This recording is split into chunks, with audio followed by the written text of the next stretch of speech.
Hello everyone, this is Ruth. Today I am going to be reading again from Faith to Faith, a daily guide to victory from Kenneth and Gloria Copeland. And also the Amplified Bible, the Everyday Life Bible from Joyce Myers. Now I'm going to be reading June 28th. And it is,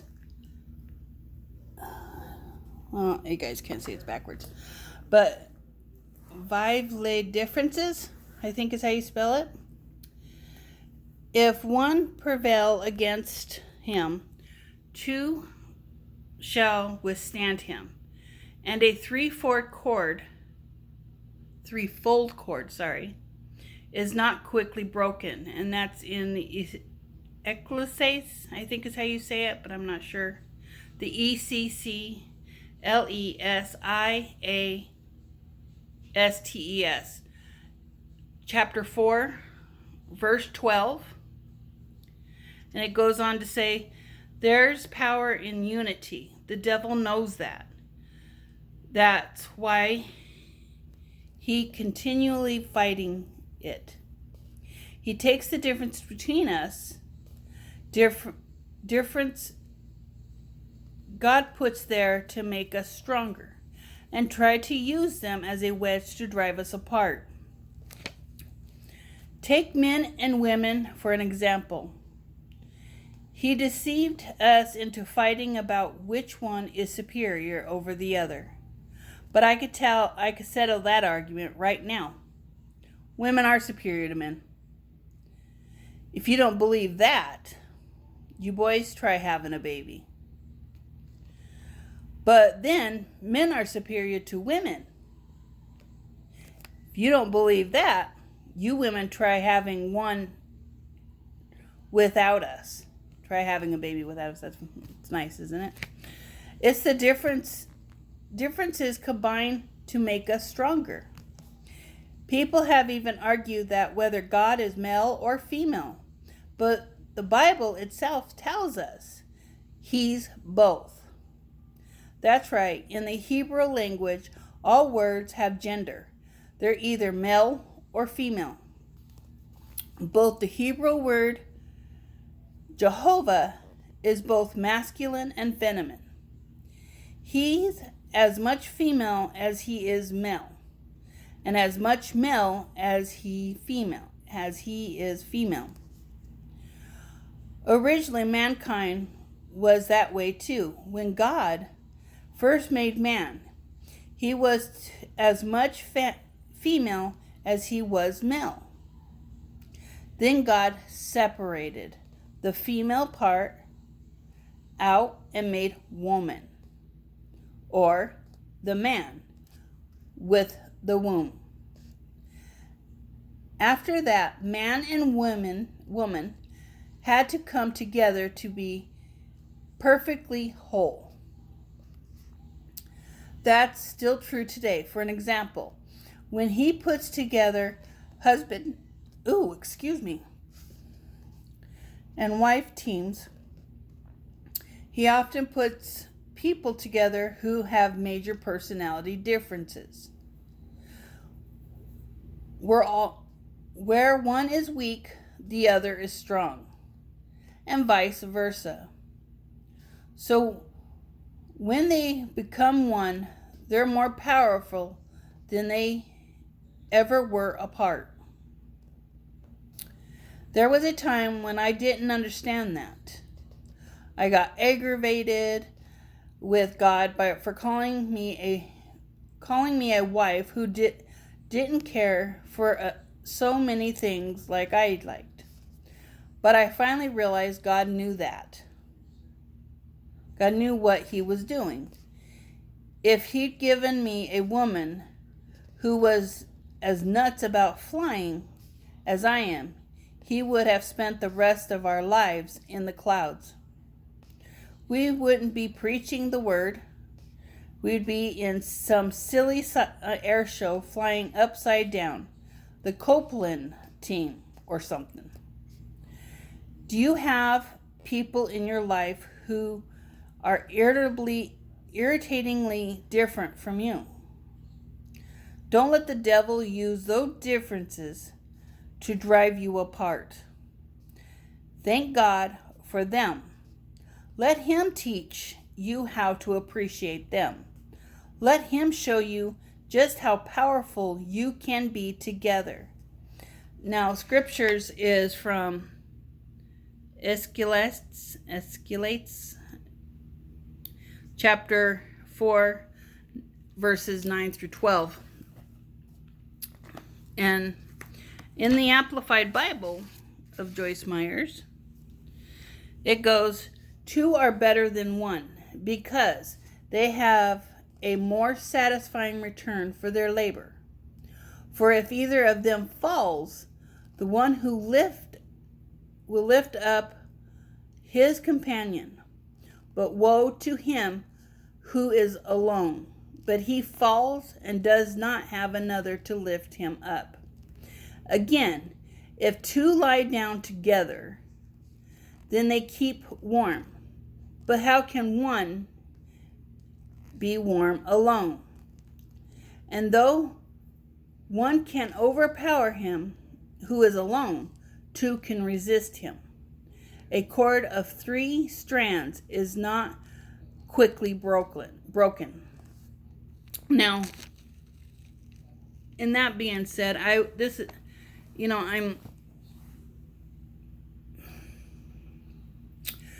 with this being said, that, this is one of the reasons why a lot of marriages are no longer working out.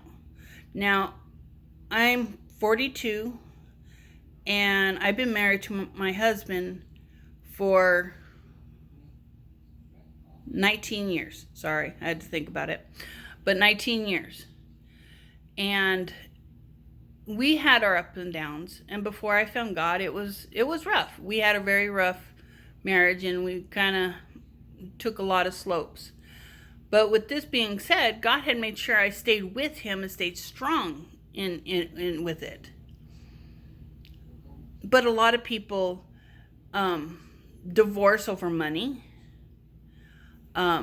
because they have difference of looking at it. Instead of sitting down and communicating quietly. This is where we want to stay away from strife when we do this. So when we get upset or anything, instead of sitting there, cutting each other down, yelling at each other, just walk away and say, hey, we'll discuss this later. The other thing is lying.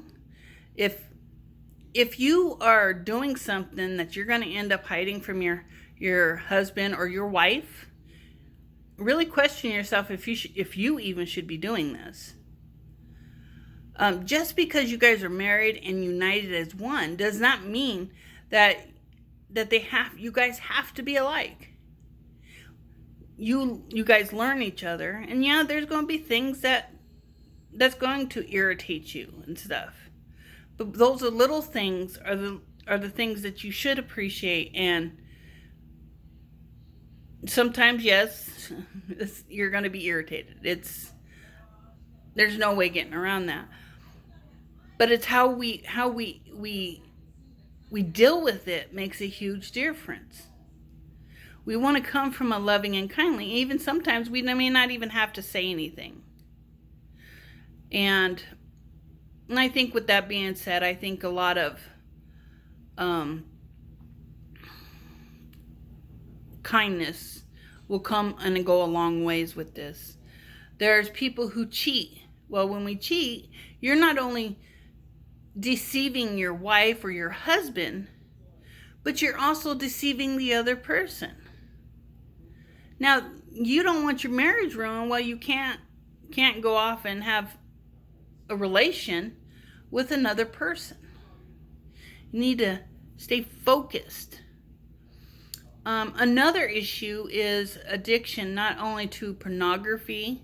Pornography, a lot of that has a lot to do with, actually, it makes your spouse or other people feel kind of even lower about themselves. Now, if it's a husband and wife and they mutually agree with it, that's a lot more different than, okay, the wife disagrees with it and the husband's doing it, or vice versa. But you guys have to be on the same page. Because if one is watching it and looking at it, or however you deal with pornography, that pornography will kind of, it will bring down a woman's esteem, coming from a woman. And from my experience, it made me feel that I wasn't sexy enough and I wasn't good enough for him. And the main thing is him. I mean, I need to make sure I'm pleasing him. It's not everybody else. I mean, I feel I'm good enough. But sometimes women don't feel like that we're good enough. And I've felt that before. But now I know I'm good enough. Not to sound egotistic or anything.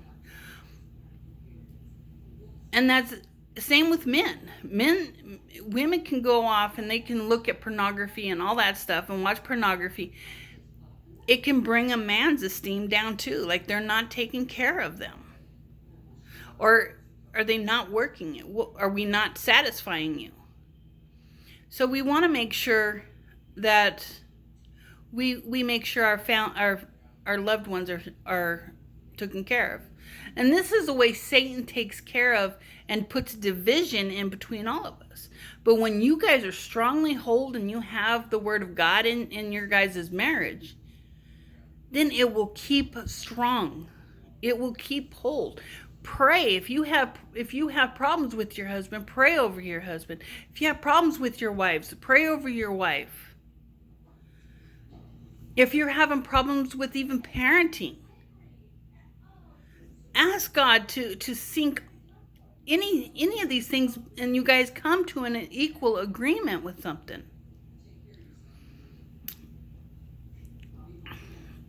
Because we cannot. If we end up separating, you are no longer strong. Just like it states in there that, women can't have baby without having a male. I mean, we can. The way nowadays is.